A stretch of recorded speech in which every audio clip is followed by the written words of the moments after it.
But look, to take a look at the latest news from the world of sports and showbiz, we'd like to say we're joined by Hayley Palmer and Aidan McGee. Thank you very much indeed. Shall we start with showbiz? Because it's been a very showbiz week.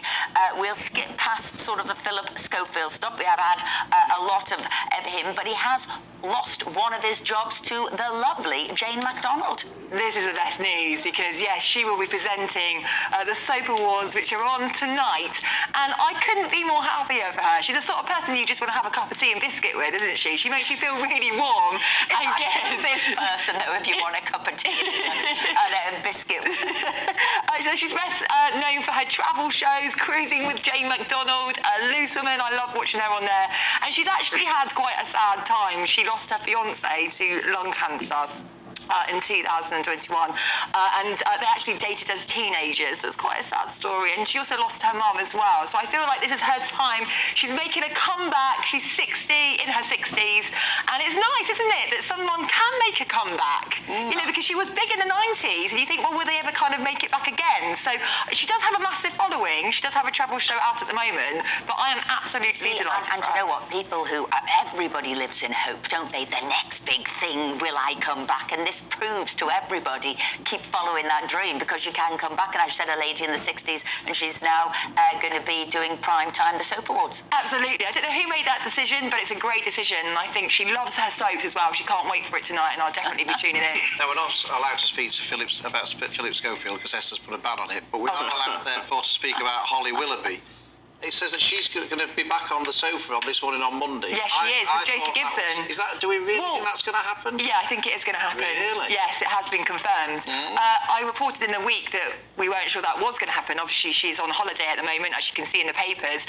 She is coming back. Is that the right decision? I don't know, but I guess they're just going to pretend that everything's okay, right? That's show business. Yeah, well, you see, that could be the problem, pretending everything's okay. It'll be interesting to see it, because I think it could be a difficult, bumpy ride for Holly to be back so soon. But look, big day today. We've been covering as well as Epsom Derby, the Manchester game, the FA Cup fight, both Manchester football teams, and the difficulty they've had getting there because of the train strike. But what's going to happen in the game?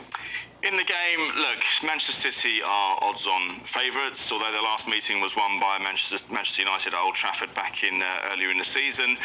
Man United are protecting their legacy, they're protecting history today. They are the only club to have won the treble of Premier League, FA Cup and Champions League. That was back in 1999. Of course, they stopped Liverpool doing it, Man United, back in 1977 by winning the FA Cup at Wembley with that side containing Jimmy Greenoff, Steve Coppell, Alex Stepney, etc. So they did the business then. They've got a chance today to stop their great rivals Manchester City from doing the treble today. Of course, the treble can't be won today. They still have to win the Champions League on June the 10th. But one incentive for United to go out and win that, and that's the X factor today. That's what could tip it in United's favour. They're saving the history today, and that's your team talk done if you're Eric Ten Hag. Does the FA Cup still have the same lustre it once did? I mean, are Manchester City going to play their? Well, it does in a way. Throughout the Cup, they seem to play the sort of second team most of the Cup. But they've got the strongest squad in world football, so they can afford to play their second team. They're not even playing their first choice goalkeepers today. They're playing Stefan Ortega instead of Ederson.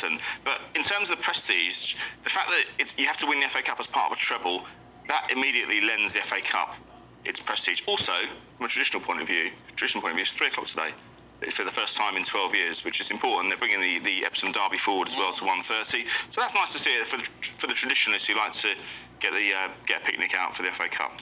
It's not very good for the traditionalists in horse racing who like the Epsom Derby. It's been relegated. It's not relegated. It's still a huge event. It's still a huge event. Well, Animal Rising are certainly putting it at the front page of all the newspapers with the protesting that they're doing. They are. I know, it's anyway, less said about them. But yeah, that's the point. Have you got a tip for the Epsom Derby? Yeah, I'm going to go for tipster. Aidan's rubbish. 8 to 1. 8 to 1. Don't listen to him. 8 to 1. The Foxes, owned by the Leicester City owners, I think they're going to bounce back from relegation last week, and they're going to win the Derby. Well, get your ruler out and put a line through that one. That's narrowed the field down.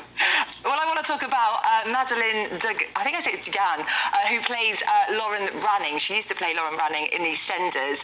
She is now not doing that role. Someone has taken over from that role. And she was saying that as an actress, when you're out of work, you need to get other jobs. So she's currently working in a doctor's surgery. And people are like, wow, I can't believe she's actually doing that. But I think it's a hard one, isn't it? Because when you are in the public eye, you feel like you can't do a normal job, but you have to pay the bills, right? I mean, I can actually remember when I didn't have any money at all and I worked in an office. Last week, wasn't it? It was like, yeah, nothing's changed. But for me, I always get sacked from jobs because I always talk too much and laugh too much. I find that very hard to I know.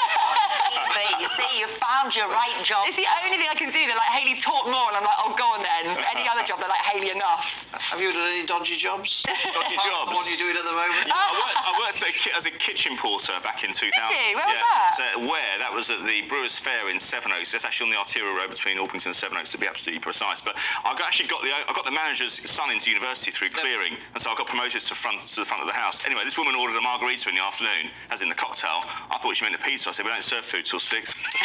Oh my goodness. Aidan McGee, thank you very On much. that note, Hayley Palmer, thank you very much indeed. Came to a crashing end.